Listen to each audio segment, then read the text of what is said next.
যেই কোনো পোস্ট করে আপনি চাইলে টাইমলাইন থেকে সরিয়ে দিতে পারেন বা সেটাকে হাইড করে রাখতে পারেন কিছু সময়ের জন্য। মনে করুন আমি একটা ছবি পোস্ট করেছি বা ক্যাপশন দিয়েছি বা ভিডিও আপলোড করেছি, সেটাকে এখন হাইড করে রাখবো কিছু সময়ের জন্য। তো যারা ফেসবুক থেকে ভিডিওটা দেখছেন, লাইক কমেন্ট শেয়ার করতে ভুলবেন না, এবং যারা আমার ইউটিউব চ্যানেল ফেসবুক মাস্টার থেকে দেখছেন, সাবস্ক্রাইব করে বেল বাটন বাজিয়ে দিবেন। তো আমরা চলে আসলাম একটা ভিডিওতে। দেখেন আমার এই ভিডিওটাতে আমি এই ভিডিওটাতে করে দেখাবো না, জাস্ট গতকালকে লাইভ ভিডিও। হ্যাঁ, গতকালকে যে লাইভ ভিডিও করেছিলাম আমি, ১,৫০০ ভিউ, ৮৩ শেয়ার, ৭২২টা কমেন্ট, ১৬৬টা লাইক। তা আমরা এখন এই ভিডিওটাকে হাইড করে দিব যাতে কেউ দেখতে না পায়। জাস্ট আপনাদেরকে বোঝানোর স্বার্থে। অনেক সময় অনেক প্রবলেম হয়ে যায়। মুভ টু আর্সিভ, হ্যাঁ, মুভ টু আর্সিভ এই অপশনটাতে ক্লিক করবেন। এটা আপনার মেমোরিতে ভিডিওটা অ্যাড হয়ে যাবে, বাট কেউ দেখবে না এই ভিডিওটা। জাস্ট দেখুন আমরা করে নিলাম। এখন দেখেন টাইমলাইন থেকে আমার এই ভিডিওটা চলে গেছে। আপনি এইভাবে ছবি পোস্ট যে কোনো জিনিস সরিয়ে নিতে পারেন। এই ভিডিওটা এখন আর কেউ দেখবে না। এখন আপনি যদি চান যে কোনো মুহূর্তে এই ভিডিওটা শো করাইতে পারেন, যে কোনো মুহূর্তে এই ভিডিওটাকে আবার এখানে নিয়ে আসতে পারবেন টাইমলাইনে। কিছু সময়ের জন্য আমি এখন এটা সরিয়ে নিলাম। জাস্ট এখন আমি আবার এটাকে টাইমলাইনে এনে দেখিয়ে দিব এই অপশনটা কোথা থেকে পাবেন।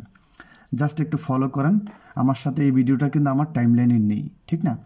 তো আমরা সোজা চলে যাব আইডি 3 ডট লাইনে, যেটাতে আমি এখন রেকর্ডার ঘুরিয়ে দেখাবো। দেখেন এই যে 3 ডট লাইনে রেকর্ডার ঘুরিয়ে দেখালাম। এই 3 ডট মেনুতে ক্লিক করবেন। ক্লিক করে এডিট প্রোফাইল স্ট্যাটাস, নিচে যে আর্সিভ, এই যে 3 নাম্বার অপশনটা দেখবেন, রেকর্ডার ঘুরালাম, এটাতে ক্লিক করবেন। ক্লিক করার পরে দেখেন এই যে আমি কিছুক্ষণ আগে ভিডিওটা হাইড করে এনেছি, ডিসেম্বর 13, 24। এই যে এখানে টিক মার্ক দিবেন, আপনি জাস্ট ফলো করবেন। টিক মার্ক দিবে, আপনি এটা রিসেট করতে পারবেন। যেমন যে কোনো জিনিস আমরা ডিলিট করে সেটা আবার আনডিলিট করতে পারি। জাস্ট এই যে মুভ টু ট্রেস্ট, এটা করলে ডিলিট হয়ে যাবে। আর রিসেট টু প্রোফাইল, তো আমরা জাস্ট এখানে টিক মার্কে ক্লিক করব আপনাদেরকে বোঝানোর জন্য। টিক মার্ক দিলাম, যে রিস্টোর। হ্যাঁ, রিস্টোর মানে আমার এই পোস্টটা আমার আইডিতে চলে আসবে আবার। জাস্ট আমি আপনাদেরকে ক্লিক করে রিস্টোর করি এখন দেখিয়ে দিব।